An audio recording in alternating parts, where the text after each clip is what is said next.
नाज़रीन अस्सलाम वालेकुम। सियासत टीवी के खुसूसी प्रोग्राम खबर ख्याल में आपका खैर मकदम है।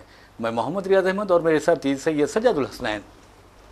बहरहाल नाज़रीन, जहाँ तक खबरों का सवाल है, आपको बता दें कि आज हम आपके सामने ऐसी खबरें लिए हाजिर हुए हैं जो मोदी हुकूमत पर भारी पड़ सकती हैं। ख़ास तौर पर आप देखेंगे कि मोदी हुकूमत ने पिछले 11 वर्षों के दौरान जो कुछ भी किया है, उसके नतीजे में क्या हिंदुस्तान की छवि मुतासिर हुई है या हिंदुस्तान की छवि बनी है, आप खुद अंदाज़ा लगा सकते हैं। लेकिन हम आपको एक क्रिकेट मैच की शक्ल में समझाएंगे। तो बहरहाल आपको बता दें कि बॉलिंग है और बॉलर जो है वो है नरेंद्र मोदी और बॉलिंग कर रहे हैं, और बैट्समैन या बैटर जो हैं, आप अंदाज़ा कीजिए कि कोई और नहीं बल्कि डोनाल्ड ट्रंप है। और डोनाल्ड ट्रंप और फील्डिंग पर आसिम मुनीर है। और आसिम मुनीर कौन है, आप अच्छी तरह जानते हैं, पाकिस्तान के फील्ड मार्शल। तो बहरहाल अब आप अंदाज़ा कीजिए कि वज़ीर-ए-आज़म नरेंद्र मोदी बॉलिंग डालते जा रहे हैं और फिर ट्रंप रन पे रन ले रहे हैं। अब कहा जाता है कि उनके 25 रन मुकम्मिल हो चुके हैं, यानी आप अंदाज़ा कीजिए कि सिर्फ 73 गेंदों में उन्होंने 25 रन बना लिए हैं। यानी आपको बताने का मकसद ये है कि हिंदुस्तान और पाकिस्तान के दरमियान पहलगाम दहशतगर्दाना हमले को लेकर जिस तरह की जंग हुई थी, यानी जिस तरह हिंदुस्तान ने ऑपरेशन सिंदूर शुरू किया था और उसके बाद ट्रंप ने जंगबंदी करवाने का दावा किया दोनों ममालिक के दरमियान, तो 73 दिन हो चुके हैं। और इन 73 दिनों के दौरान डोनाल्ड ट्रंप ने तकरीबन 25 मरतबा ये कह दिया है कि ये जंगबंदी यानी हिंदुस्तान और पाकिस्तान के दरमियान जंगबंदी मैंने करवाई है। लेकिन अफसोस की बात यह है कि हमारे वज़ीर-ए-आज़म नरेंद्र मोदी को अंग्रेज़ी समझने नहीं आती, या फिर वो अंग्रेज़ी समझकर भी जानबूझकर नज़रअंदाज कर रहे हैं ट्रंप की इन बातों को, इन दावों को। यह अलग बात है, क्योंकि हम तो हमारे वज़ीर-ए-आज़म की इज़्ज़त करते हैं, तो लेकिन कांग्रेस तो अब इज़्ज़त नहीं कर रही है और कह रही कि मोदी के नतीजे में, यानी मोदी ने खुद को ट्रंप के सामने सरेंडर कर दिया है और मोदी सिर्फ बैरूनी दौरों पर निकल पड़ते हैं। उनको मुल्क की भलाई की या मुल्क की तरक्की की कोई फिक्र नहीं है, और यहाँ पर जो जमहूरी इदारे तबाह व बर्बाद उन्होंने कर दिए हैं उसकी कोई फिक्र उनको लायक नहीं है। हर दिन कोई ना कोई बैरूनी दौरा करते हैं, पता नहीं कि इनके बैरूनी दौरे कब ख़त्म होंगे। लेकिन हम आपको लिए चलते हैं कांग्रेस के तर्जुमान जो हैं उनकी तरफ, और आपको ये भी बताते हैं कि जयराम रमेश का एक बयान आया है। उन्होंने कहा है कि ट्रंप ने हिंद पाक जंग से मुताल्लिक़ अब 25 मरतबा यानी 25वीं मरतबा कह दिया है कि ये जंग मैंने ख़त्म कराई है, और 25वीं मरतबा मुसलसल वज़ीर-ए-आज़म नरेंद्र मोदी खामोशी इख्तियार किए हुए हैं। पता नहीं उनके मुंह पर कौन ताला लगाया है और कौन सा ताला लगा है। वो 73 दिन हो चुके हैं और ट्रंप का जवाब देने से कासिर हैं। ये अलग बात है कि गुज़िश्ता माह आप देखेंगे कि वज़ीर-ए-आज़म नरेंद्र मोदी ने 35 मिनट तक फ़ोन पर ट्रंप से बात की, और उस दौरान उन्होंने ये कहा कि कश्मीर पर हम जो आपने जो सालिसी की बात की है, हम किसी की सालिसी को कबूल नहीं करेंगे। तो बहरहाल ट्रंप बड़ी बड़ी बातें कर रहे हैं, शेखियाँ बगा रहे हैं, लेकिन हमारे वज़ीर-ए-आज़म नरेंद्र मोदी खामोश है। आखिर खामोश क्यों है, उसका राज क्या है, और उस राज को फाश करेंगे सज्जाद साहब। यकीनन जो है सवाल ये, देखिए पार्लियामेंट का मानसून इजलास शुरू हुआ जी पीर को। पहले ही दिन कायदा 276 के तहत तमाम अपोजिशन जमातों ने जी बाज़ाब्ता जो है ऐवान में जो है एक दरख्वास्त दी ऐवान को कि ये जो ऑपरेशन सिंदूर है इस मसले पे जितने सवाल हैं उनके जवाब जो है हुकूमत को देने चाहिए। ऑपरेशन सिंदूर शुरू कैसे किया गया, फिर उस ऑपरेशन सिंदूर को अचानक जो है बंद क्यों किया गया, फिर पहलगाम का जो वाक़या हुआ उसका जो दहशतगर्द आए थे यहाँ पे वो कहाँ चले गए, वो अब तक गिरफ़्तार या फिर जो है उनकी लाशें क्यों नहीं मिली। और तीसरा जो अहम सवाल ये था कि ट्रंप ने क्यों जंगबंदी करवाई, हम जो है ट्रंप की बात मानने को क्यों मजबूर हैं। फिर और भी जो है बहुत सारे सवालात थे। तो इन सवालों के जवाब जो है हुकूमत को देने के लिए बाज़ाब्ता ऐवान में जो है कायदा 276 के तहत जो है मुतालबा किया गया था।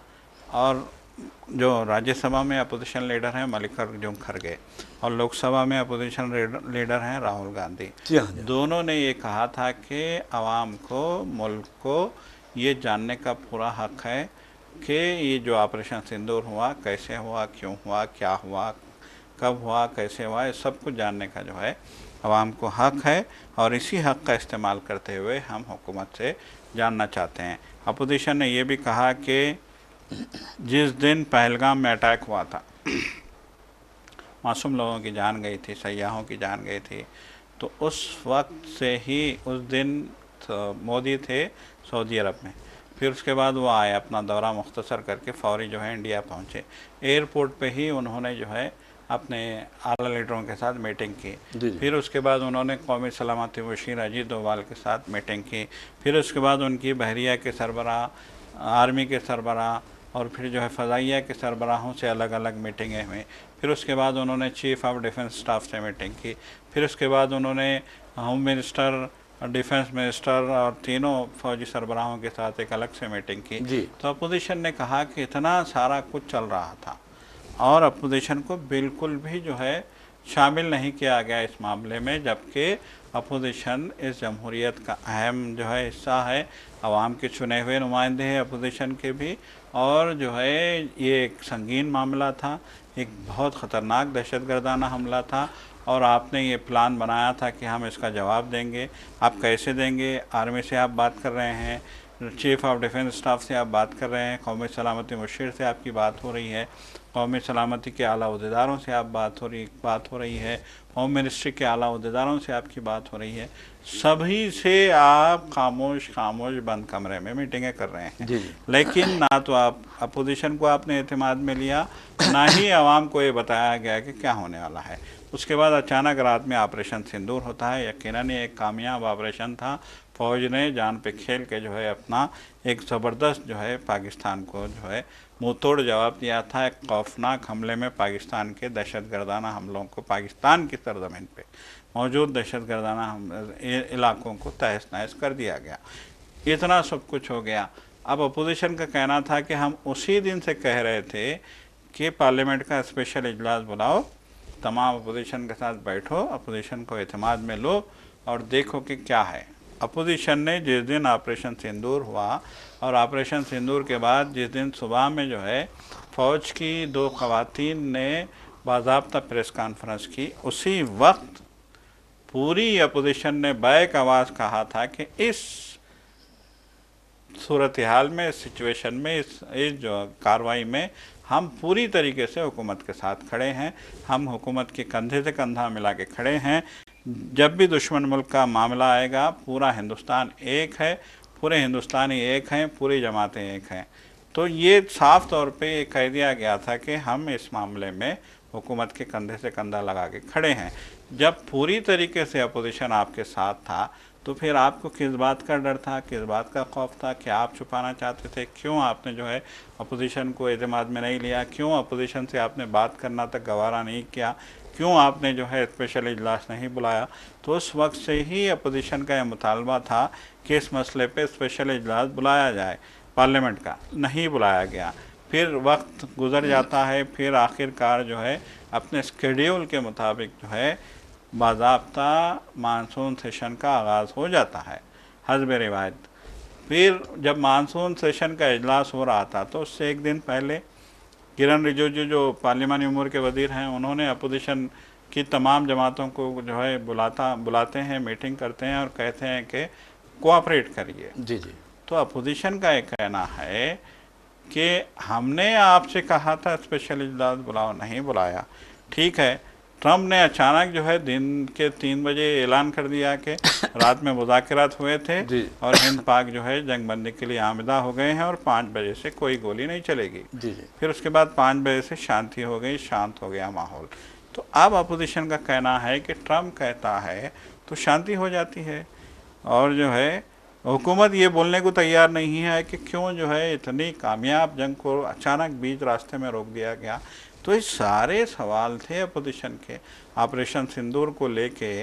ऑपरेशन सिंदूर के बाद से लेके आज तक मोदी जहाँ जहाँ भी इंतखाबी जलसों में गए कहते रहे कि हमने जो है सिंदूर का बदला ले लिया है, हमने जो है ऑपरेशन सिंदूर किया है। ठीक है, लेकिन हत्ता कि पार्लियामेंट का मानसून सेशन शुरू होता है, मोदी आते हैं 20-22 मिनट जो है पार्लियामेंट के बाहर तकरीर करते हैं मीडिया के सामने और ऑपरेशन सिंदूर विजय उत्सव वगैरह वगैरह की बात करते हैं और फिर 10 मिनट पार्लियामेंट में बैठ के जो गायब होते हैं तो आज जी जी लंदन चले जाते हैं। जी हाँ जी हाँ। तो यही कहना है अपोजिशन का कि ट्रंप मानसून इजलास से 2 दिन पहले ट्रंप ने कहा कि 3 तैयारे मार गिराए गए, 5 तैयारे मार गिराए गए। किसके? नहीं मालूम, किसी को नहीं पता। जी जी तो जब सिंदूर के बारे में जब अपोजिशन ये सवाल कर रही है तो पार्लियामेंट में कार्रवाई होने नहीं दी जा रही है। अब इस मसले पे इतना हंगामा हुआ पहले दिन, आपने भी देखा कि आखिरकार पता नहीं क्या मसला था, क्या नहीं था, क्या हालात थे कि राज्यसभा के चेयरमैन को इस्तीफ़ा देना पड़ा। नायब सदर जमहूरिया जो है जी हाँ जी, मुस्तफ़ी हो जाते हैं, सेहत का जो है बहाना करके मुस्तफ़ी हो जाते हैं। तो यही सवाल है अपोजिशन का कि आखिर क्या बात है कि आप हमें अपने आइन का हक भी जो है हासिल करने नहीं दे रहे हो। हम चाह रहे हैं कि पार्लियामेंट में बहस हो और आप बहस कराना नहीं चाहते। उल्टे आप इल्ज़ाम लगा रहे हो कि अपोजिशन जो है गली चौराहों की तरह प्रोटेस्ट कर रही है। पार्लियामेंट में वो प्रोटेस्ट हो रहा है जो गली चौराहों पे। अपोजिशन का कहना है कि जब हम कायदे कानून की बात कर रहे हैं, जब हम ये कह रहे हैं कि इस कायदे के तहत जो है आप बहस कराइए पार्लियामेंट में, तो फिर गवर्नमेंट मानने को क्यों तैयार नहीं है? एक सवाल बहुत, ये बहुत सारे सवाल हैं। तो यकीनन इन सवालों को लेके आज भी शोर शराबा हो रहा है। जैसा कि अभी आपने कहा कि राहुल गांधी ने कहा कि 25 बार बोल दिया है ट्रंप ने कि मैंने सीज फायर करवाया, लेकिन मोदी चुप है। मोदी बोलते हैं तो बहुत लंबा चौड़ा बोलते हैं। तो यहाँ इस मुद्दे पे, इस टॉपिक पे, सवाल पे मोदी की बोलती क्यों बंद है? ये सबसे बड़ा सवाल है। बहरहाल नाज़रीन, आपको बता दूं कि जहाँ तक सवाल का सवाल है तो मोदी कभी सवाल सुनना नहीं चाहते। मिसाल के तौर पर आप देखेंगे कि कल पार्लियामेंट का जब मानसून इजलास शुरू हो रहा था उस वक्त उन्होंने मीडिया को तलब किया, मीडिया से खिताब किया। तो जैसा कि सज्जाद साहब ने कहा कि उन्होंने तकरीर की, मीडिया से खिताब नहीं किया बल्कि तकरीर किया। 18 मिनट तक वहाँ तकरीर करते रहे और कुछ मिनट बैठे और फिर वहाँ से चले गए और रफू चक्कर हो गए। और आप देखेंगे कि अक्सर वक्त वो बैरूनी ममालिक में गुजार रहे हैं। ये मैं नहीं कह रहा हूँ बल्कि अपोजिशन कायदीन कर रहे हैं। चीफ मिनिस्टर पंजाब ने हालिया अरसे के दौरान जो रिमार्क किया था उनके खिलाफ बहुत ज़्यादा शदीद रद्दअमल का इजहार किया बीजेपी कायदीन ने। लेकिन नाज़रीन, आपको बता दूं कि अपोजिशन को ये अच्छी तरह पता है कि मोदी किसी सवाल का जवाब नहीं देते और मोदी, ट्रंप बार बार कह रहे हैं, यानी 73 डेज़ में, यानी 73 दिनों में 25 मरतबा ट्रंप कह चुके हैं कि मैंने जंगबंदी कराई है, हिंदुस्तान और पाकिस्तान के जंग को रोका, उनके दरमियान जंगबंदी करवाई, और अगर मैं जंगबंदी नहीं करवाता तो ये जौहरी जंग में तब्दील हो जाती, न्यूक्लियर वार में तब्दील हो जाती। इसके बावजूद भी मोदी खामोश हैं। तो क्या अपोजिशन का फ़र्ज़ नहीं बनता वही कि गांव-गांव जाएं और कहें कि मोदी ने हिंदुस्तान की आलमी सतह पर शबीह मुतासिर करके रख दी है और इंटरनेशनल लेवल पर जो हिंदुस्तान का मौक़िफ़ हुआ करता था या पोजीशन हुआ करती थी, अब वो पोजीशन नहीं रहा है। और आपको ये भी बता दूं कि हालिया अरसे के दौरान ऑपरेशन सिंदूर से वाकिफ़ करवाने के लिए, पाकिस्तान की कारस्तानियों से, उसके सियाह करतूत से, उसकी दहशतगर्दी से दुनिया को वाकिफ़ करवाने के लिए तकरीबन 31 ममालिक के लिए हिंदुस्तान ने 7 डेलीगेशन रवाना किए थे। 59 या 51 यानी अबाउट 50 जो अरकान थे, अरकान पार्लियामेंट थे, साबिक़ अरकान पार्लियामेंट थे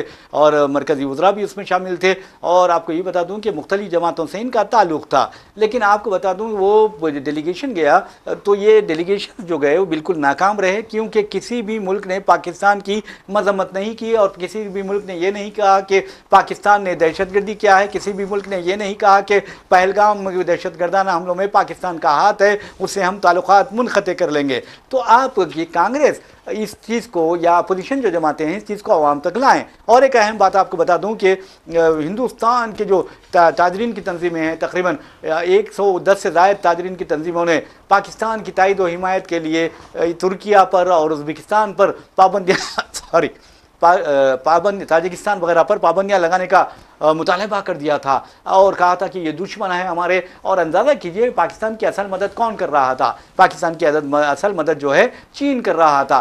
चीन हमारे तकरीबन आपको बता दूं कि 40 वर्षों के दौरान 40,000 मुरब्बा किलोमीटर ज़मीन पर कब्जा कर चुका है, हिंदुस्तानी इलाके में दाखिल हो चुका है, कई मरतबा दरअंदाजी कर चुका है, हमारे सिपाहियों को शहीद कर चुका है। और आप गलवान वादी है, गलवान का भी आपको अच्छी तरह अंदाज़ा है कि किस तरह की वहाँ पर झड़पें हुई हैं। और सब जानते हैं कि चीन हमारे जो अरुणाचल प्रदेश है उसके कई गांवों पर कब्जा कर चुका है। और अब तो हाल ये है कि चीन दुनिया का सबसे बड़ा डैम बनाने जा रहा है और उसकी तामीर शुरू भी हो चुकी है। चीफ मिनिस्टर अरुणाचल प्रदेश ने वाज़ेह तौर पर कहा है कि इससे ब्रह्मपुत्र जो है उसको खतरा लायक हो जाएगा और वहाँ के जो कबाइल हैं उनकी बका को, उनकी या नस्ल को खतरा लाहक होगा।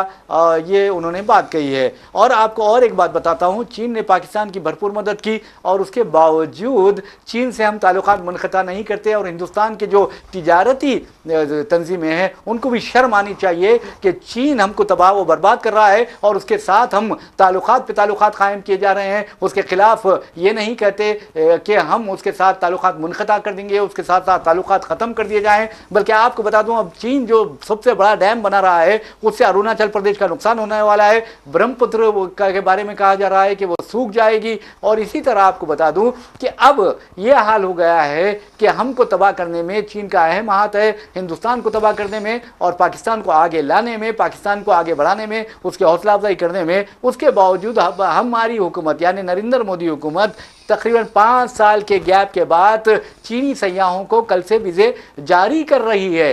तो आप अंदाज़ा कीजिए कि चीन के ताल्लुक से ये मौक़िफ़ और तुर्की के ताल्लुक से अलग मौक़िफ़। और एक अहम बात आपको बता दूं कि चीन तबाही ला रहा है और तुर्किया तो मैं समझता हूं कि इस कदर तबाही नहीं लाया हमारे को। बिल्कुल, देखिए तुर्की ने सिर्फ पाकिस्तान की सपोर्ट की थी, वो भी इसलिए कि इत्तेफाक से उस ज़माने में तुर्की जो है पाकिस्तान के साथ बहरे अरब में जंगी मशक़ें कर रहा था। तो अब जाहिर सी बात है कि जब उसके जंगी तैयारा वहाँ पे मौजूद था, जंगी बीड़ा वहाँ पे मौजूद था, तो उसको जो है इस सिलसिले में बयान देना ही था। तो उसने ये कहा था कि हम जो है पाकिस्तान के साथ हैं इस जो है मौके पर। तो बहरहाल यकीनन आपका सवाल बहुत अहम है कि चीन ने मिज़ाइल दिए। कहा जाता है कि इंतहाई कहा जाता है कि जब ये जंग चल रही थी ऑपरेशन सिंदूर के बाद, पाकिस्तान ने इंडिया के इलाकों में भयानक शलबारी जो सरहदी इलाकों में कर रहा था, तो कहा जाता है कि चीन ने उसको जो है आर्टिफिशियल इंटेलिजेंस से तैयार करदा छोटे छोटे मिज़ाइल दिए थे चीन ने पाकिस्तान को हमला करने के लिए। और पाकिस्तान ने उन मिज़ाइलों का इस्तेमाल किया था। ख़ुद जो है रफ़ाइल तैयारों के पायलट ने 2 तैयारे उस वक्त हमला करने के लिए पाकिस्तान में गए थे और लौट के आ गए थे। तो 2 तैयारे के पायलट्स ने ख़ुद कहा था कि हम अंधी जंग नहीं लड़ सकते, क्योंकि जो मिज़ाइल आ रहे हैं वो राडार पे जो है नज़र नहीं आ रहे हैं। मतलब है कि आर्टिफिशियल इंटेलिजेंस से उन मिज़ाइल को ऐसा असरी तौर पे ऐसा बना दिया गया था कि उनका रुख और उनका हमले का जो निशाना था वो आपके रेडार पे नहीं आ रहा था। तो उन्होंने यही कहा था कि जो चीज़ सामने दिखाई नहीं दे रही है हम उसका मुकाबला कैसे कर सकते हैं, हम अंधी जंग नहीं लड़ सकते। तो इतना खौफनाक चीन का रोल रहा है इस जंग में पाकिस्तान की तरफ से। और उसके बावजूद जो है हम चीन का, देखिए इतनी अफसोस की बात है कि हाल ही में शंघाई ताउन तंजीम हुई का इजलास हुआ, तो इस इजलास में शिरकत के लिए इंतहाई खुशी और मसरत के साथ हमारे वज़ीर ख़ारजा वहाँ पे गए थे। जी हमारे वज़ीर ख़ारजा जो है वहाँ चीन गए थे। तो शंघाई ताउन तंजीम के बाद मीडिया से बात करते हुए उन्होंने कहा था कि अब हमारे ताल्लुकात में बहुत बेहतरी आई है और हमारे ताल्लुकात बेहतरी की तरफ तेज़ी से पेशकदमी कर रहे हैं। अब देखिए, अब ये कितनी संगीन बात है कि चीन जो है एक डैम बना रहा है जिससे ब्रह्मपुत्र सूखने के जो है ख़तरात पैदा हो गए हैं। जी चीन जो है हमारे कबायली इलाकों में कब्ज़ा कर रहा है, जिससे कि जो है हमारी जो है एक शनाख्त मिटने के आसार पैदा हो गए हैं। चीन हमारी ज़मीनों पे कब्ज़ा कर रहा है। गुलवान में चीन ने किस तरह की दहशत मचाई थी ये पूरे सभी जानते हैं। तो इतना सब कुछ करने के बावजूद चीन हमारा दोस्त है और हम उससे ताल्लुक़ बनाने में मसरत महसूस करते हैं। हम उसकी हर जो है गलती को माफ़ करना चाहते हैं। हम उसकी हर शर्मंगेज़ी को जो है मीडिया के सामने भी नहीं लाने की हिम्मत नहीं करते हैं, हम उसको छुपाते हैं। तो कांग्रेस का कसूर है ये, कांग्रेस के अपोजिशन कायदीन का कसूर है कि वो घर घर जाएं और ये बताएं कि चीन ने हमारे इतनी ज़मीन पर कब्जा कर लिया है, रोज़ नजरअंदाजी कर रहा है, डैम तामीर कर रहा है, जिससे हमारे जो 2 दरियाए ब्रह्मपुत्र और एक दरिया सूख जाएगी। जी बिल्कुल, देखिए कितना बड़ा जो है ये काम हो रहा है कि दरिया ब्रह्मपुत्र जो एक नॉर्थ ईस्ट के बहुत बड़े इलाके को सैराब करती है, जी अगर वो दरिया जो है सूख जाता है खुदा ना खास्ता, जैसा कि आपने कहा कबाइलियों के मादूम होने का, वहाँ के माहौलियात के मादूम होने के ख़तरे पैदा हो गए हैं, उसके बावजूद चीन जो है सब कुछ चंगा चंगा, चीन जब भी चीन की बात आती है तो सब कुछ चंगा चंगा, और फिर जब दूसरों की बात आती है तो आपको जो है आप आग उगलने लगते हैं, आपकी आंखों में शोले आ जाते हैं। तो यकीनन ये जो रवैया है ये इस मुल्क के लिए सही नहीं है, इस मुल्क के लिए ख़तरनाक कह सकते हैं हम इस रवैये। बहरहाल नाज़रीन, अब तो ख़तरनाक बात ये हो रही है कि बारिश का सिलसिला जारी है, और वैसे भी आप देखेंगे जो हमारे आबी ज़खायर हैं उसके दरवाजे भी खोल दिए जाएंगे हिमायत सागर वगैरह के। और ये भी कहा जा रहा है कि मूसा नदी फिर एक मरतबा रौनक आ जाएगी मूसा नदी में। लेकिन जहाँ तक मूसा नदी का सवाल है तो आपको बता दूँ कि मूसा नदी में कई यानी करीब आप 2-4 किलोमीटर या 5 किलोमीटर का दौरा कर लें, 70-80 आपको यानी मजहबी ढांचे, गैर कानूनी नाजायज़ मजहबी ढांचे दिखाई देंगे। हद तो यह है कि मूसा नदी के किनारे हद या विक्ट्री प्लेग्राउंड चले जाइए आप, वहाँ पर आप या फिर चादरघाट के अतराफ अकनाफ देखेंगे, वहाँ पर इस कदर गैर कानूनी मजहबी ढांचे बना दिए गए हैं, ना बल्दिया को नज़र आ रहा है, ना हुकूमत को नज़र आता है, ना और किसी सरकारी इदारों को वो दिखाई देता है। हैदरा भी खामोशी यानी मुजरिमाना खामोशी इख्तियार किए हुए है। आखिर कब तक इस तरह की हरकतें होती रहेंगी, ये सोचने वाली बात है। जहाँ तक बारिश का सवाल है तो आपको बता दूँ कि महकमे मौसमियात ने यह पेश कयासी कर दी है कि आइंदा 2 दिनों तक यानी मज़ीद 2 दिनों तक 25 जुलाई तक बारिश का सिलसिला जारी रहेगा। तो बहरहाल अब आप एहतियात बरतिए, और एहतियात में ही भलाई है, और एहतियात में ही आपको तहफ़्फ़ुज़ हासिल होगा। नाज़रीन, एक और ख़बर की जानिब हम चलते हैं। इस खबर का ताल्लुक़ आपको बता दूँ कि हमारी रियासत के RTC से है, तेलंगाना RTC से है, और आप अच्छी तरह जानते हैं कि 9 दिसंबर 2023 को रेवंत रेड्डी हुकूमत ने यह ऐलान किया था कि वो यानी अमलावरी की थी अपने वादे पर, कांग्रेस के उस वादे पर कि हम इक़्तिदार में आते हैं तो ख़वातीन को मुफ्त बस की सफ़र की सहूलत फराहम करेंगे। तो बहरहाल आज की तारीख़ तक ये कहा जा रहा है कि 2 करोड़ ख़वातीन ने अब तक मुफ्त सफ़र किया है RTC की बसों में। ये ख़बरें तो रियासत की रही हैं, लेकिन आपको अब हम लिए चलते हैं राजस्थान में BJP की हुकूमत है, और आप देखेंगे कि वहाँ पर किस तरह के हालात पेश आते हैं। लेकिन BJP कभी उस पर चर्चा नहीं करती, बल्कि उस पर पर्दा डालती है, और जो तलवे चाटू मीडिया है या गोदी मीडिया है वो भी खामोशी इख्तियार करता है। मिसाल के तौर पर राजस्थान का एक ज़िला है अलवार का एक गाँव है, और वो गाँव है जर्दी कालन विलेज। ये इस विलेज में एक यानी आप देखेंगे कि एक अंकल ने अपने भतीजे का या नेफ्यू का कत्ल कर दिया, यानी उसकी बलि चढ़ा दी, सिर्फ इसलिए कि अंकल की जो बीवी थी वो नाराज़ होकर मैके चली गई थी। वो एक तांत्रिक से मिला, तांत्रिक ने उससे कहा कि आप 12,000 रुपये फ़ीस दीजिए, और फिर एक छोटे से बच्चे का जिगर लाइए, उसका खून लाइए। तो बहरहाल ये बेवकूफ़ जो है, जिसका नाम आपको बता दूं कि मनोज कुमार बताया गया है, उसने तांत्रिक सुनील कुमार की ये बात सुन ली, और अपने भतीजे या भांजे को लेकर, यानी जिसकी उम्र 6 साल बताई जाती है, उस बच्चे को लेकर एक वीरान जगह ले गया, चॉकलेट्स वगैरह दिलाने के बहाने, और फिर वहाँ उसका कत्ल कर दिया। और ये कहा जाता है कि तांत्रिक के मुताबिक उसने बच्चे का जिस्म से खून भी निकाला, वहाँ उसके जिस्म पर सिरिंज के निशानात पाए गए, और उसने उस गैर आबाद इमारत में उस लाश को इसलिए रख दिया कि बाद में आकर जिगर निकालेगा। और तांत्रिक ने कहा कि पहले 12,000, उसके बाद जिगर दे दीजिए, फिर आपकी बीवी को मैं मजबूर कर दूंगा कि ऐसा जादू करूंगा काला कि वो लौटकर आपके पास वापस आ जाएगी। तो बहरहाल एक बीवी के लिए उसने एक जान को ख़तरे में डाल दिया, उसकी बलि चढ़ा दी। तो ये जो तोहम परस्ती है, हमारे वज़ीर-ए-आज़म नरेंद्र मोदी की BJP हुकूमत में ये काम हो रहा है। अब हर चीज़ के लिए वज़ीर-ए-आज़म को ज़िम्मेदार करार देना ये ज़रूरी नहीं है, लेकिन इसलिए हम आपको बताते हैं क्योंकि गोदी मीडिया नहीं बताता, तलवे चाटू मीडिया नहीं बताता। राजस्थान में किसकी हुकूमत है उसके बारे में भी वो तबसरा नहीं करता। तो बहरहाल लोकेश सिर्फ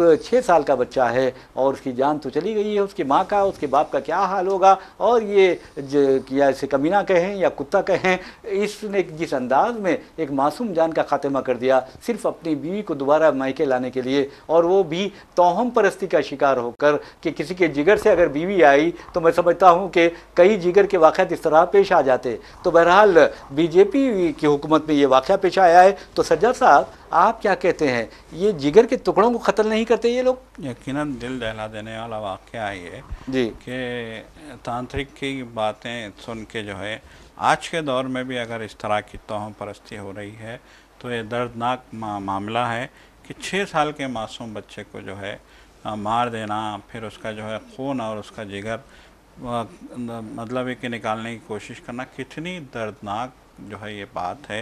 यकीनन देखिए ये हमारा माशरा जिस तरह से तौहम परस्ती का शिकार है, देखिए बीजेपी अगर सिर्फ हिंदू मुस्लिम की जो लड़ाइयाँ जो है लड़ा रही है, जो नफ़रत का माहौल पैदा कर रही है, जो किसी न किसी बहाने से जो है मुल्क में इंतशार बर्पा करने की कोशिश कर रही है, अगर वो इसके बजाय अगर वो अपनी बरसर इक़्तिदार रियासतों में अमन व अमान के क़याम के लिए, और ये जो समाजी बुराइयाँ हैं, चाहे वो दलितों के क़त्ल की बात हो, चाहे वो कबाइलियों की लड़ाइयों की बात हो, चाहे वो इस तरह की जो है दर्दनाक या अलमनाक वाक़यात हों, इनके ख़ात्मे के लिए अगर बड़े पैमाने पे बेदारी पैदा करते, जितना वो ज़ोर लगा रहे हैं अक़लियतों के हवाले से नफ़रत पैदा करने के, अगर उतना ही ज़ोर उन्होंने जो है इन जो फजूल सी तौहम परस्ती है, इन फजूल सी बातें हैं, ये बेरोज़गारी है, ये जो नफ़रत है, उसके ख़ात्मे के लगाई होती तो आज हमारा मुल्क जन्नत निशान होता। बहरहाल नाज़रीन, आपको एक और ख़बर की जानिब ले चलते हैं और उसके बाद हम अपना प्रोग्राम खबर ख़ैर इख्तिताम को पहुंचाते हैं। उस खबर का ताल्लुक़ आपको बता दूं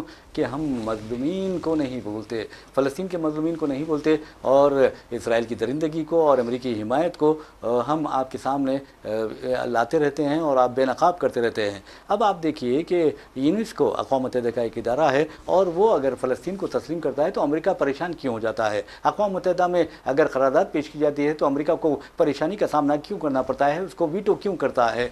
तो बहरहाल यहाँ तक कि इमदाद भेजने का मामला आता है तो अमेरिका रुकावटें पैदा कर देता है। तो क्या अमेरिका फ़लस्तीनियों के कत्ल की तायद व हिमायत नहीं कर रहा है? ये इसके साबित करता है कि अमेरिका पूरी तरह इसराइल की इस दहशतगर्दी में, इस दरिंदगी में, इस कत्लेआम में, इस नस्ली ततीर में, इस नस्ल कुशी में पूरी मदद कर रहा है, उसकी हिमायत कर रहा है। तो बहरहाल अब जैसे ही यूनेस्को ने फ़लस्तीनी रियासत को तस्लीम किया, अमेरिका ने कहा कि अब हम यूनेस्को में बाकी नहीं रहेंगे। तो बहरहाल 2026 यानी 21 दिसंबर 2026 से यूनेस्को से अमेरिका निकल जाएगा। अच्छा है, इस तरह के इदारों से अमेरिका को निकाल ही देना चाहिए, क्योंकि अमेरिका अपने आप को ये समझने लगा है कि वो इंटरनेशनल पुलिसमैन का किरदार अदा कर रहा है। हालांकि अब ऐसी कोई ज़रूरत नहीं है। ये तहजीब याफ्ता दुनिया है, तरक्की याफ्ता दुनिया है। अमेरिका ये समझ रहा है कि मैं दुनिया का सुपर पावर बन के रहूँगा, तो ऐसी बात नहीं है। चीन भी खड़ा है तुम्हारे मुकाबिल, रूस भी तुम्हारे मुकाबिल खड़ा है, और हद तो यह है कि अफगानिस्तान में अमेरिका को जलील और रुस्वा करने में तालिबान ने जो अहम किरदार अदा किया है, आज अमेरिका पर लोग भरोसा नहीं कर रहे हैं।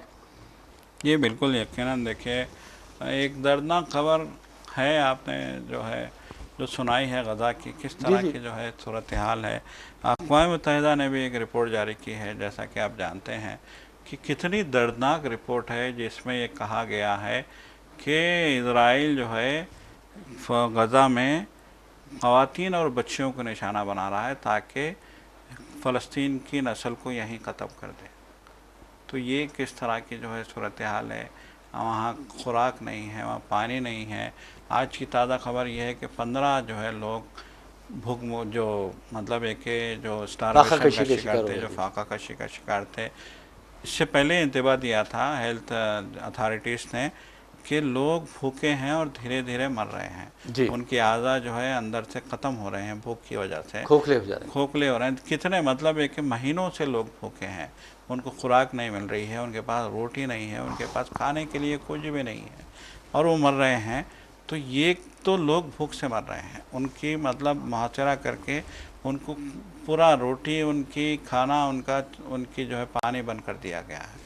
और दूसरा वो लोग ये कर रहे हैं कि बहाने से लोगों को जो बुलाया जाता है खुराक के बहाने से, और उनको गोलियां मारी जाती हैं। और टारगेट करके बच्चियों और ख़वातीन को गोलियां मारी जा रही हैं ये जो दर्दनाक वाक़यात है, इसके ख़िलाफ़ पूरे आलम इस्लाम को एक होने की ज़रूरत है। बिल्कुल आपने सही कहा है और इसी सही बात के साथ हम अपना प्रोग्राम खबर ख्याल अख्ताम को पहुंचाते हैं। अपने मेज़बान मोहम्मद रियाज अहमद और मेरे साथी सैयद सजादुल हसनैन को इजाज़त दीजिए। इंशाल्लाह फिर मुलाकात होगी, फिर बात होगी। तब तक के लिए अल्लाह हाफ़िज़। खुदा हाफिज़।